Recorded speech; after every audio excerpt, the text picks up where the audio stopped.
विश्वं दर्पण दृश्यमान नगरी तुल्यं निजान्तर्गतं पश्यन्नात्मनि माया बहिर्भूतभूतं यथा निद्रया या साक्षात् कुरुते प्रबोधसमये स्वात्मानमेवाद्वयं तस्मै श्रीगुरुमूर्तये नमः। इदं श्रीदक्षिणामूर्तये वसुदेवसुतं देवं कंसचाणूरमर्दनं देवकी परमानन्दं कृष्णं वन्दे जगद्गुरुं नारायणं नमस्कृतं नरं चैव नरोत्तमं देवीं सरस्वतीं व्यासं ततो जयमुदीरयेत्। ओम ओम श्री कृष्ण नमः। इस वीडियो में 17वां अध्याय शुरू करते हैं।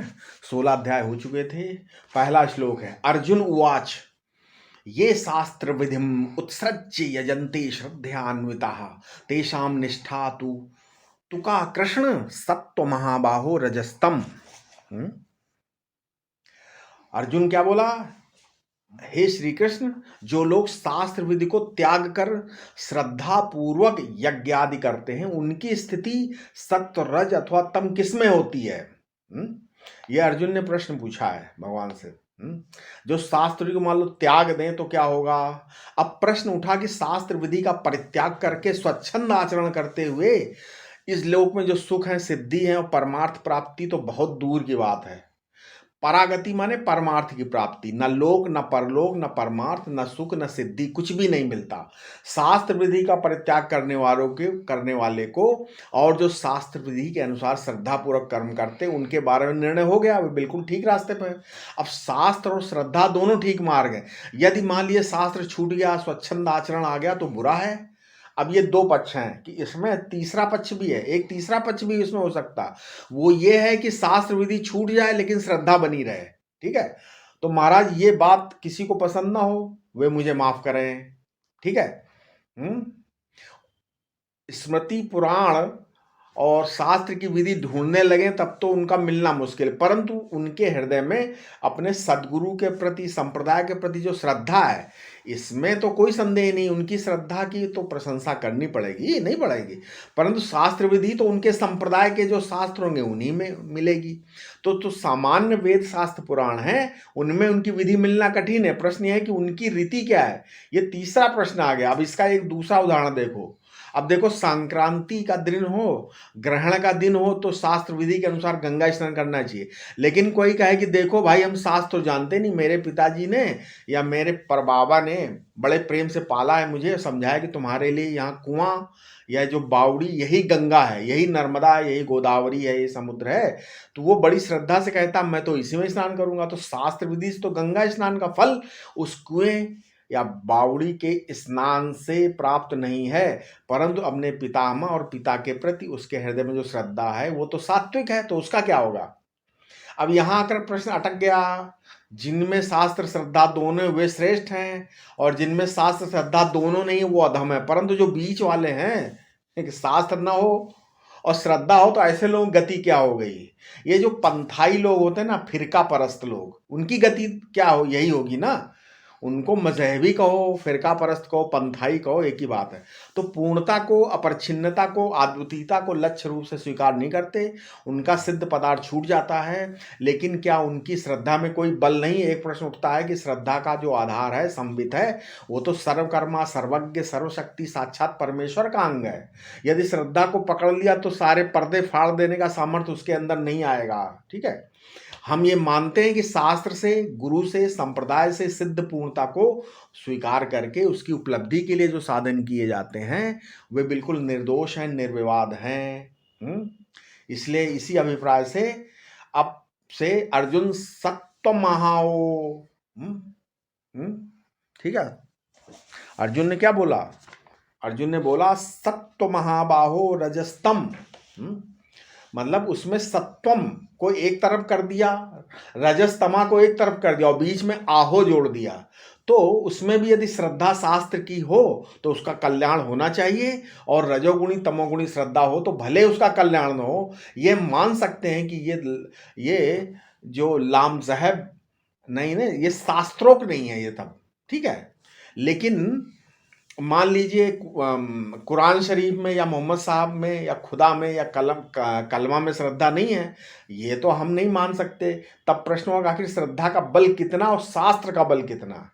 तो इसके बारे में दूसरा श्लोक, अब क्या भगवान उत्तर देते हैं, श्री भगवान उवाच, क्या वो बोलते हैं, त्रिविधा भवति श्रद्धा देहिनाम सा स्वभावजा सात्विकी राजसी चैव तामसी चेतिताम शृणु।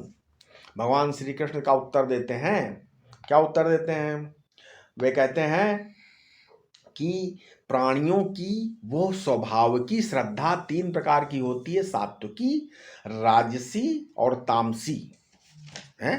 सात्विकी, राजसी और तामसी 3 प्रकार की स्वभावजा होती है।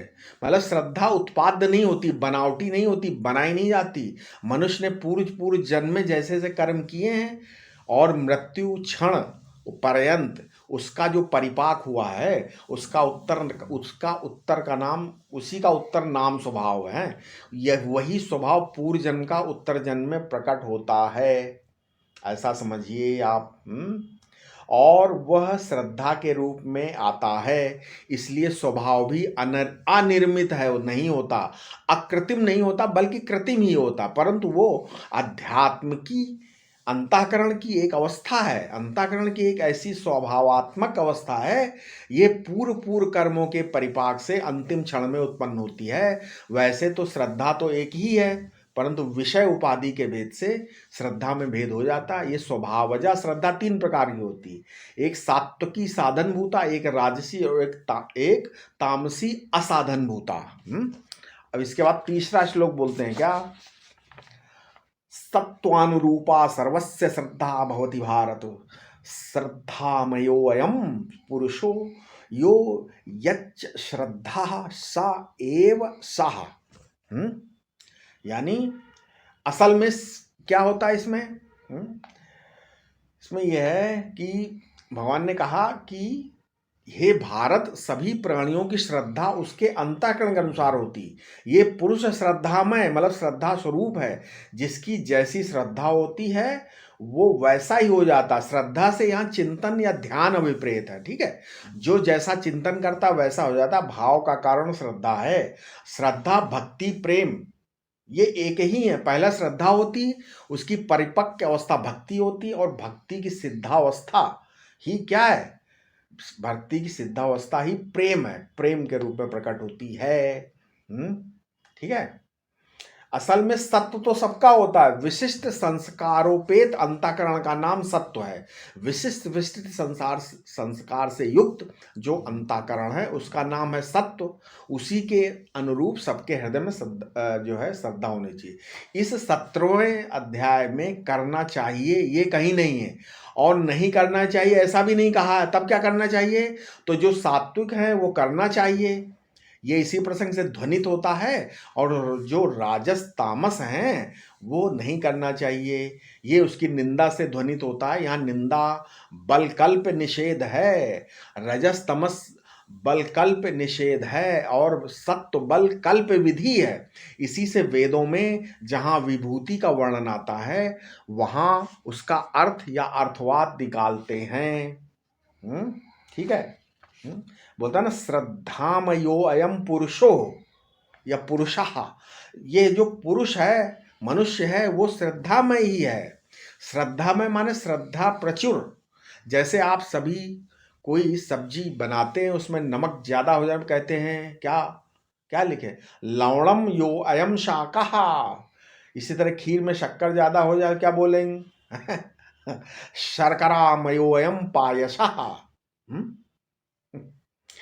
तो ये प्राचुर्य अर्थ में प्रत्यय है ना। मनुष्य का जो शरीर है उसमें श्रद्धा की अधिकता है। जो लोग कहते हैं कि हम श्रद्धा नहीं करते, वे या तो दूसरों को धोखा देते हैं या स्वयं इतने मूर्ख हैं कि अपने मन को नहीं समझ पाते हैं।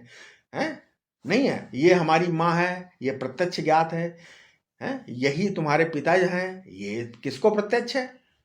अरे पड़ोसियों ने कहा बाबा तुम इसी से पैदा हुए हो, ये तुम्हारी माँ है और ये तुम्हारे पिताजी हैं, तो तुमने उनके वचन पर श्रद्धा करके माँ और पिता मान लिया। कभी कभी तो ऐसा होता है कि बहुत सारे हो तो श्रद्धा से ही पिता का पता चलता है ना, तो कि हमारे माता पिता हैं। ठीक है। अयम पुरुषः श्रद्धा प्रचुरः, मतलब इसके जीवन में श्रद्धा की अधिकता है। ठीक है। आप जोर जोर से कहते हैं कि हमारे गुरु जी को भगवान का दर्शन हो चुका है, इसके पीछे क्या है? आपकी श्रद्धा तो है, नहीं है? भगवान आपको दिखाकर थोड़े ही आपके गुरुजी से मिले थे क्या? आप गुरुजी की बात मानकर ही ऐसा कहते हैं, नहीं कहते हैं कि हाँ भाई। यो यच्च श्रद्धा स एव सः। बात यह है कि आपके हृदय में जैसी श्रद्धा है वैसे ही आप हैं? ऐसा नहीं कि यस्मिन श्रद्धा यस्य सा यच्च श्रद्धा। श्रद्धा का जो आकार वही पुरुष का आकार है। स एव सा, श्रद्धा ही असल में मनुष्य की आकृति है। अब इसके बाद कौन सा श्लोक है? चौथा श्लोक। क्या है चौथा श्लोक? यजन्ते सात्विका देवान पक्ष रक्षामसि राजसः प्रेतान भूत गणामश्चान्ये यजन्ते तामसा जनः। सात्विक श्रद्धा वाले देवताओं का भजन करते हैं, राजस लोग यक्ष राक्षसों का, और तामसी पुरुष प्रेत और भूतों का पूजा करते हैं। इन पूजकों के अतिरिक्त साधुओं की और भी 3 श्रेणियां हैं। जो आत्मरति में लगे हैं, मान लो, वे सात्विक हैं। जो सिद्धियों की इच्छा करते हैं वे राजस हैं। और जो ये मानकर कि हमें अब ज्ञान हो गया, हमारा कोई कर्तव्य शेष नहीं, पड़े रहते हैं, वे तमोगुणु हैं, तमोगुणु ही हैं। तो सत्संग पाठ आदि सात्विक साधन, इहलोक या परलोक के सुख की इच्छा से यज्ञादि करना राजस, और मारण उच्चाटन आदि तामस साधन है। ये भी समझ सकते हो इनसे कि इनका ये भी अर्थ है। अब भगवान आगे कहते हैं, आओ श्रद्धा को पहचानो। यजन्ते सात्विका देवान। यजन्ते सात्विका देवान है, मतलब देवता पर श्रद्धा हो तो समझना कि इसके हृदय में सात्विक श्रद्धा है। ये नहीं कह सकते कि देवता पर श्रद्धा करो। यही कहते हैं कि जिसकी देवता पर श्रद्धा हो समझ जाओ कि ये सात्विक है। ठीक, ये नहीं बोलते करो श्रद्धा, ये भगवान नहीं बोल रहे। ठीक, ये समझो। जिसकी यक्ष राक्षस पर श्रद्धा हो, उसको समझ जाओ कि वो राजस है। और जो भूत प्रेत पर जिसकी श्रद्धा, उसको समझ लो कि तामस है। इसका अर्थ ये हुआ कि भूत प्रेत यक्ष राक्षस आदि की आराधना न करके देवता की आराधना करना उचित है। इसी अर्थ में, यही अर्थ में से निकलता है और यही तात्पर्य है। ठीक है, तो एक तो देव श्राद्ध होते हैं, एक आसुर श्राद्ध होते हैं। श्राद्ध शब्द का अर्थ संस्कृत में श्रद्धावान ही होता है। श्रद्धया कृतम श्राद्धम नहीं, ऐसा नहीं बोलते। श्रद्धा अस्यास्तीति श्राद्धा। जैसे दोनों का सूत्र एक ही है। जब प्रज्ञा, श्रद्धा इत्यादि शब्दों में अण प्रत्यय हो जाता है तब प्राज्ञ श्राद्ध शब्द बनते हैं। अब हम 2 श्लोक और लेते हैं, 5वां और 6वां। ठीक है, एक साथ दोनों लेते हैं, फिर उन दोनों का अर्थ बताते हैं एक साथ। ठीक है, 5वां और 6वां क्या है? 5वां श्लोक। अशास्त्र विहितम घोरम तप्यन्ते ये तपो जनः दंभाहंकारा संयुक्ता कामराग बलान्विता। और 6वां श्लोक क्या है? कर्षयन्तः शरीरस्थम भूतग्राम चेतसा माम चैवान्ता शरीरस्थम तान तान विद्यासुर निश्चयान।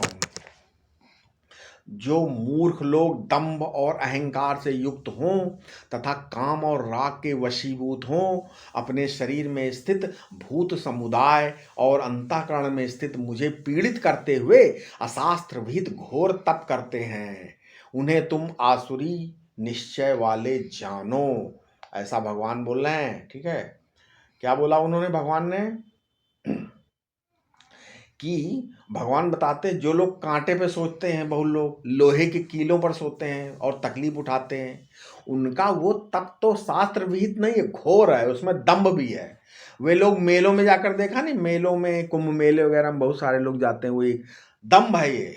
अगर उन्हें ऐसा तप करना तो अकेले में करो भाई, मेले में क्यों जाके आग पे चल रहे हो? बंद कमरे में क्यों नहीं? का ये दम्भ है। फिर उनमें ये अहंकार होता है कि ये बाबा जी लोग अच्छे कपड़े पहनने वाले हैं, अच्छा खाने वाले हैं, वे हमारे सामने आकर जरा कांटों पे सोकर दिखाओ।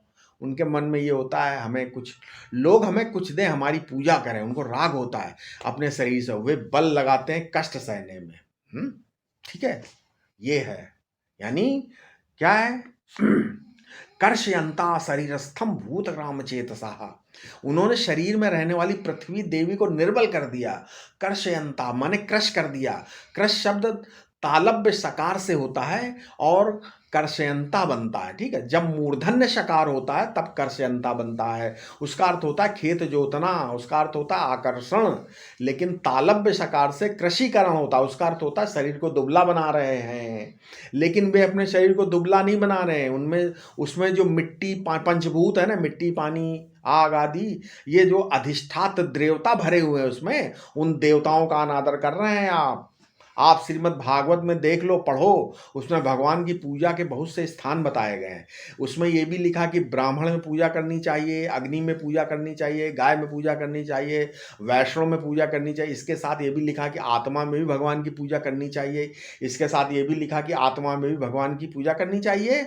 सबकी पूजा की प्रक्रिया बताते हुए कहा कि आग में हवन करना चाहिए, ब्राह्मण को भोजन कराना चाहिए, वैष्णव को भाई समझना चाहिए, गाय को हरी घास देनी चाहिए, सूर्य को अर्घ देना चाहिए। फिर बोले कि आत्मा में भगवान की पूजा कैसे करें, तो वहां ये बात कही गई क्या, भोगैरात्मनि आत्मने, शरीर के लिए उचित भोग हैं जिससे शरीर ठीक ठीक जीवित रहे। वो पूजा शरीर में स्थित भगवान को देनी चाहिए। तो भगवान कहते हैं घोर तप करने वालों ने पृथ्वी देवता, जल देवता, अग्नि देवता आदि को तो दुबला बनाई ही, क्योंकि वे अज्ञानी मूर्ख हैं। लेकिन वे क्या बोलते हैं, माम चैवांता शरीरस्थम तान विद्यासुर निश्चयान, मतलब उसको, मुझको भी भूखा रख देते हैं।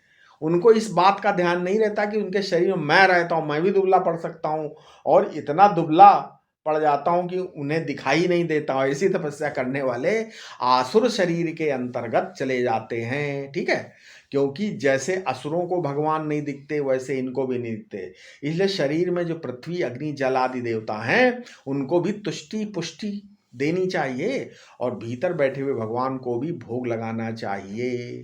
इसलिए बोला उन्होंने क्या, माम चैवांता शरीरस्थम ताम विद्यासुर निश्चयान। ठीक है, अब इसके आगे कौन सा श्लोक है, इसके आगे 7वां श्लोक, 6 हो गए ना।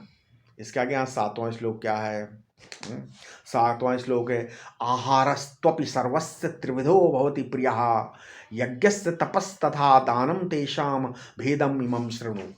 आहार भी सबको 3 प्रकार का प्रिय होता है। इसी प्रकार यज्ञ, तप और दान के विषय में समझो, उनके ये भेद सुनो। यानी अर्जुन, लोगों को 3 प्रकार के आहार भी प्यारे होते हैं, 3 प्रकार के यज्ञ, तप, दान भी प्रिय होते हैं। उनका भेद माने रहस्य सुनो।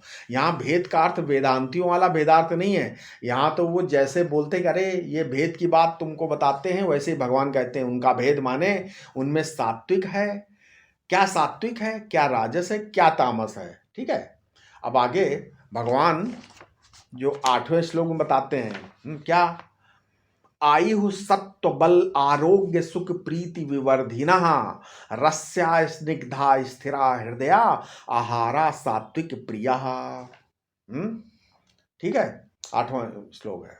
क्या हुआ इसमें, यानी आयु, सत्व मतलब बुद्धि का बल, बल मतलब शारीरिक शक्ति, आरोग्य, सुख और प्रसन्नता की वृद्धि करने वाले, सरस, चिकने, स्थिर मतलब शरीर में ठहरने वाले, और हृदय को प्रिय लगने वाले पदार्थ सात्विक लोगों को प्रिय होते हैं। ऐसा भगवान ने इस श्लोक 8वें श्लोक में बोला है। ये बोला है। भगवान के कथन का अर्थ ये नहीं है कि आप ऐसा भोजन कीजिए, इसका अर्थ यही है कि आप ऐसे भोजन में जिसकी रुचि है वो सात्विक पुरुष। ये समझो, ये संशन नहीं है, शासन नहीं है। संशन माने वर्णन, अनुवाद है। सात्विक प्रकृति के पुरुष की ये पहचान है। परंतु यदि आप उनमें नाम लिखाना चाहते हो, इन लक्षणों को धारण कीजिए, ये अर्थ इसमें से निकल आता है। आयु, आयु का अर्थ है कि हमारी जो सांस चलती है ये भीतर जाकर हृदय कमल को स्पर्श करती है, और वहां से विष्णु पद का स्पर्श करने के लिए बाहर निकलती है। संस्कृत भाषा में आकाश को विष्णु पद कहते हैं। व्यापक विष्णु पद, आकाश का नाम विष्णु पद है। ये सांस हमारे हृदय कमल से निकलकर बाहर आकर विष्णु पद का स्पर्श करती है तो वहाँ से शक्ति लेती है और लेकर फिर प्राण के रूप में हृदय में जाती है और वहाँ की मलिनता को लेकर बाहर फेंक देती है, जिससे हमारी प्राण शक्ति बार बार विष्णु पद का स्पर्श करके पूर्णता का, व्यापकता का स्पर्श करती रहे। माने जो श्वासोच्छ्वास में अवरोध उत्पन्न न हो, गतिरोध न उत्पन्न हो, है श्वास और आश्वास लेने में। ये नहीं कि भोजन किया और अफरा हो गया, तो भोजन आयुर्वर्धक होना चाहिए। सत्व सत्व का अर्थ है अंतःकरण शुद्ध होना चाहिए। बल, बल का अर्थ है शरीर में बल बढ़ना चाहिए। तो सत्व, बल, आरोग्य, सुख और प्रीति माने तृप्ति, इनके बढ़ें और रसयुक्त हो, ये सात्विक भोजन। शरीर को रस, ठीक है, रस चाहिए, स्नेह चाहिए, स्थिरता चाहिए, हृदय चाहिए, हितकारी चाहिए, मतलब तेजस पदार्थ का भोजन नहीं करना चाहिए। भोजन हृदय के अनुकूल होना चाहिए। ठीक है। तो क्या करना चाहिए? आहारा सात्विक प्रिया, ये सात्विक पुरुषों का प्रिय आहार है। ठीक है। अब लेकिन इसमें देखो एक चीज बताते हैं। अब जो लोग बाहर से पढ़ के आ गए या अब आजकल तो यहाँ पर भी हैं, वो कहते हैं कि भाई गरीब हिंदुस्तानी, वे कहते हैं घी मत खाना, ये तो जहर है। बोलते हैं ना देसी घी मत खाओ। हाँ, शरीर को स्नेह चाहिए ना, कुछ स्निग्धता चाहिए कि नहीं चाहिए? तो बोले नहीं, वो तो दूध में से भी निकाल दो, मलाई निकाल दो, दही में से मक्खन निकाल दो, मीठा पियो, मट्ठा पियो। उनसे पूछो तो हम क्या खाएं, वो कहेंगे अंडे खाओ, कोई बात नहीं। हैं, ठीक है। यूरोप के लोग क्या, आप तो यहाँ भी खाने लगे, बोले ये सब मत खाओ, दूध दही अंडे खाओ। लेकिन वे कहते हैं कि गेहूं में से शक्कर बहुत है, इसलिए गेहूं की रोटी मत खाना, बहुत बढ़िया। बाजरे में तो शरीर में उतनी शक्ति नहीं आएगी। वे कहते हैं मांस खाओ, मांस, डायबिटीज के रोगी को मांस खाने की सलाह देते हैं। गेहूं मना करते हैं, चिकनाई के लिए घी, दूध, दही खाने को मना करते हैं, अंडे की सलाह देते हैं। ठीक है। अब यहाँ से पता नहीं क्या ही है। तो भारतीय परिस्थिति को, सदाचार को समझते नहीं है। वे समझते हैं कि हैं मेडिकल साइंस के जानकार हैं। अरे भारतीय प्रकृति के जानकार नहीं, आप भारतीय मेडिकल साइंस के जानकार नहीं हो भैया, यूरोपियन साइंस के जानकार हो। अब नवा श्लोक लेते हैं, क्या है? कट्ट अम्ल लवण आत्युष्ण तीक्ष्ण रुच्छ विदाहिना आहारा राजस्येष्ट दुख शोकामय प्रदा। दुख शोकामय प्रदा। ठीक है। क्या हुआ? यानी यदि अति कड़वा, अति खट्टा, अति नमकीन, अति उष्ण, अति चरपरा, अति रूखा और अति दाहक पदार्थ राजसिक पुरुषों को प्रिय होते हैं, जो कि दुख, शोक और रोगों को ही देने वाले होते हैं। सबकी अति के कारण धातु क्षीण हो जाती, इसलिए वे क्या होते हैं? इसीलिए वे दुखदाई भी होते हैं। ठीक है, इसलिए दुखदाई होते हैं। तो अति कड़वा है, मान लिए तीक्ष्ण है, राजस पुरुषों को अच्छा लगता है। इसका फल क्या होता है? उनको अंत में दुख होता है, शोक होता है, रोग होता है। इसलिए राजस भोजन में प्रीति नहीं करनी चाहिए। यहाँ अति शब्द का प्रयोग करके सबके साथ जुड़ता है ना, अति। इसका अर्थ है कि अति सर्वत्र वर्जित है, अति तो कभी करनी नहीं चाहिए। एक श्लोक और लेते हैं, 10वां, क्या? यात यामम गत रसम पूति पर्युषितम चायत उच्छिष्टम अपि चामेध्यम भोजनम तामसप्रियम। भोजनम तामसप्रियम। क्या हुआ? अधपका, रसहीन, दुर्गंध युक्त, बासी और जो उच्छिष्ट मतलब जूठा तथा अपवित्र हो, वो तामसी भोजन, तामसी लोगों को प्रिय होता है, ऐसा। ठीक है। किसको प्रिय होता है? तामसी लोगों को ऐसा प्रिय होता है। उच्छिष्ट। यात यामम, कच्ची चीज नहीं खानी चाहिए। जैसे आम पका हो तो खाना चाहिए, लेकिन आम कच्चा है तो नहीं खाना चाहिए, खटाई नुकसान करती है। इमली पक जाए कोई बात नहीं, खाइए नहीं। मतलब यदि पूरा कच्चा हो तब आप इसको भिगोकर खा सकते हैं, चावल दाल, है ना, पका के। लेकिन ये बीच वाला अध पका तो तकलीफ देता है। गत रसम, जिसमें रस ही ना हो, और पूति पर्युषितम चा, यत अपवित्र हो। पर्युषित माने बासी हो, तो उसको नहीं खाना चाहिए। नहीं, पर्युषित माने बासी, उसको नहीं खाना चाहिए। और फिर क्या है? उच्छिष्टम अपि चामेध्यम, जो जूठा हो उसको भी नहीं खाना चाहिए। किसी किसी की रुचि जूठा खाने में भी होती। अमेध्यम मतलब जो अपवित्र है, यज्ञ अन्न नहीं है, वो भी नहीं खाना चाहिए। इस इन इन सब तरह के अन्न को खाने वाले तमोगुणी होते हैं, और तमोगुणी पुरुषों को ही यह भोजन प्रिय लगता है। यहाँ भगवान ने ये नहीं कहा कि मत खाना, बोले बस तमोगुणी लोगों की पहचान है, ठीक है? ये नहीं बोला कि ये नहीं खाना, ये नहीं, ये ऐसा नहीं है। हाँ। अब एक किसी व्यक्ति ने पूछा कि भाई ये क्या बोलते हैं, ये भाई जैसे किसी ने बोला भाई शास्त्र वास्त्र तो पढ़ा नहीं, इसलिए हमारी समझ में ही नहीं आता क्या खाएं क्या न खाएं। तो क्या, मनुस्मृति पढ़ो और शास्त्र भी मत पढ़ो, हैं? ठीक है? स्वामी खंडन जी बोलते थे मनुस्मृति पढ़ लो आप, और शास्त्र भी मत पढ़ो, केवल इतना विचार कर लिया करो कि ये चीज़ भगवान को भोग लगाने का है कि नहीं। केवल स्वामी खंडन जी बोलते थे कि एक चीज़ देखो कि ये जो हम खा रहे हैं ये भगवान भोग लायक है कि नहीं। बस ये समझ लो, बस समाधान हो जाए आपका, हर चीज़ का समाधान है। सत्पुरुष जिस वस्तु की निंदा करते हैं उसका भोग भगवान को लगाने में संकोच होता है कि नहीं? कहीं न कहीं कोई न कोई बात तो सत्पुरुषों से सुनी होगी ना, हैं? एक सज्जन थे, वे शराब का सेवन करते थे बहुत, तो उनको लोग रामकृष्ण परमहंस जी के पास ले गए, प्रार्थना करने लगे, महाराज इसका इसका इसका शराब पीना छुड़वा दीजिए। परमहंस जी ने कहा छोड़ दे भाई। पीने वाले ने कहा कि हमसे तो नहीं छूटेगी। तब परमहंस जी बोले अच्छा 15 दिनों में एक बार पी लिया करो भाई। शराबी ने कहा महाराज ये भी नहीं हो सका। तब परमहंस जी बोले अच्छा दिन में एक बार पी लिया करो। पीने वाले का ऐसा भी नहीं चलेगा। तब परमहंस जी बोले अच्छा जब जब पीना हो तब तक ठाकुर जी को भोग लगा पिया करो। अब पीने वाले सज्जन बोतल तो रख लेते, पर भोग लगाने के समय आता तो कहते हाय मैं भगवान को ये पानी कैसे पिला सकता हूँ चौके में। तो अब 1 दिन बीत गया, 2 दिन बीत गए, 3 दिन बीत गए। जब परमहंस जी ने कहा कि अब तो 3 दिन तुम जिसके पिए बिना रह सके, तो 3 महीने भी रह सकते हो, 3 वर्ष भी रह सकते हो, छोड़ दो ना ये पीना। अंत में पीने वाले सज्जन ने शराब को छोड़ दिया, ठीक है? ऐसा समझो। अब इसके आगे के श्लोक हम अपने अगले वीडियो में बताएंगे।